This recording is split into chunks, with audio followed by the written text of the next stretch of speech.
Let's talk about individual stocks now in Trade Talk now, stocks which have been in the news over the last few days. Let's start off with GHCL. In the midst of a controversy, SEBI has pulled the company up for non-disclosure of promoter shareholding changes. Of course, results are also in. Sanjay Dalmia of GHCL is with us right now. Sanjay, morning. Thanks for joining in. First, perhaps you could explain to us how your shareholding fell from 38 to 18%, the whole progression of events. You see, we have explained it a few days back to one of your channels, but never mind, I can repeat it, it doesn't matter. See, we have been disclosing it as per the norms. The norms have changed later on, and that is why when the SEBI changed the definition, then we disclosed it 18. We had mortgaged these shares, some of that shares were mortgaged, and obviously it was being sold a little bit. But we had the understanding that we will be taking it back as and when.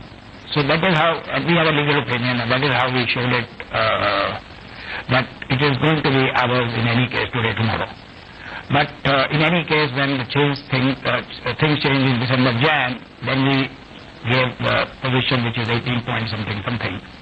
And that is how there is a difference. And we have explained to SEBI now that we are going to have a hearing with SEBI today, tomorrow, or something like that. And we'll sort it out. There is nothing, there is no intention of any sort of hiding or anything in that, you see.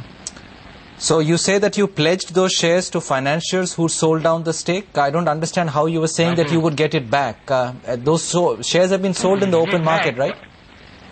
Yeah, it was, but then people who had taken it, we had understanding of some of them, and we did buy a very small quantity in September.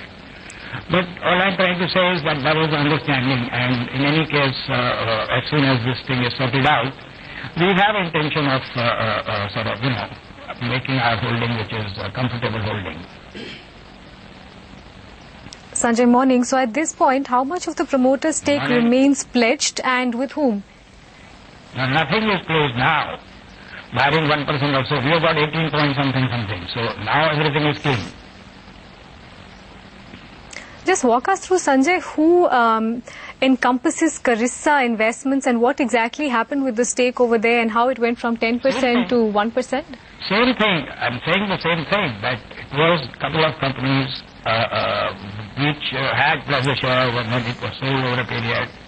We had the legal thing, so we gave it on that lines. But when the clarification came in December, Jan, in the March, before anything could happen, we did disclose it on the basis in which the SEBI wanted, you see.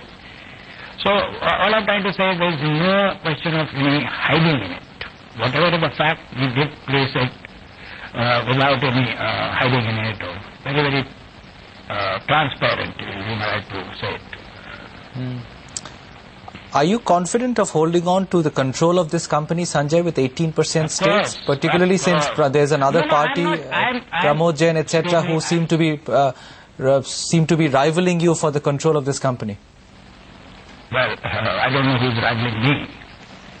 I have a very comfortable holding in the sense that I have 18 now, but I have other firms who have some on my, you see. And in any case, as I said, that in 3 months we will start increasing our holding to a comfortable level. There is no question of anybody butting in.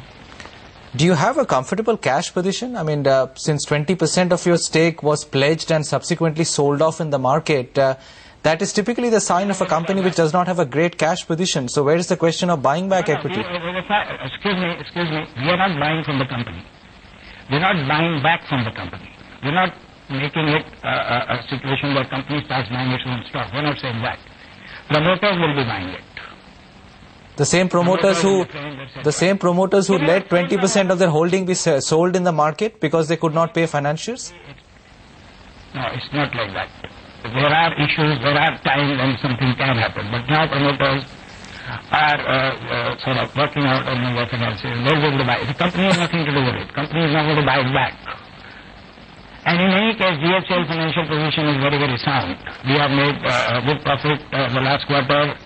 Our profitability every month is increasing. And so GHCL is in a sound financial position. But in any case, we are not going to buy it back. That's not envisaged. And as far as promoter is concerned, yes, we are garnering the resources and we will be able to start this very shortly. How much money was raised in the first place when equity was pledged, Sanjay, and what use was it put to? No, it was not, you see, it is not like the money was raised. I don't know all those details. All I am saying is that there was issues which remained, and equity was pledged because the share started going down, and that is how the multiplier effect took place. When the share price fell. That was the reason. There is no question of buying equity or pledging it to raise resources or something else. It was a very small amount which was required, but with the share price going down, the whole thing changed. But now, anyway, we are examining our resources and we will be able to take it from here. If things were as transparent and as much of a miscommunication as you indicate, Sanjay, how did it reach a situation where SEBI had to put out an order saying that they direct promoter entities not to buy, sell or deal in the securities market? Was there any interaction held before this order was... No, please, go ahead. That is what I am saying. I am so surprised. If SEBI would have asked me for an explanation, as well asked for a couple of others, including Bharti and all, we would have given them some explanation. And in any case, out of most of the companies, out of the total list, most of them, majority of them, have not even traded. So there is a question of clubbing that with, let's say 5 or 7 or 10 were in this, whatever it is. Rest was not involved. So there is a question. They should have asked us, we would have explained, and they would have, all this wouldn't have happened. But anyway, now we are sorting it out, so I'm quite confident that our intention is very, very clear. We will explain to them that majority of the companies were not involved. The other big concern, Sanjay, on your company has been the kind of drag that the textiles division might have on the numbers of GHCL, with particular reference to Rosby. Can you just clarify that on whether that is continuing to erode profitability? No, you see, Rosby is not eroding the profitability. The profitability is definitely affected by the textile division. 2 reasons. Tamil Nadu, last 6 months or maybe more, has been having severe power cut. With the result, the Meenakshi Mill division of the company was not able to work to the full capacity, or work to a very small capacity. That made a very big difference. Secondly, Vapi, because of slowdown in US and Europe, and couple of my customers in US, which went kaput, or which went under Chapter 11. So I was selling 15% of my total product to them. Suddenly they were under Chapter 11 or 7, whatever, and obviously immediately we had to put a stop. So now we are building new markets. So it's a temporary phenomenon. It's not that textile is a drag. I don't see it like that. Okay, Sanjay, we'll leave it there.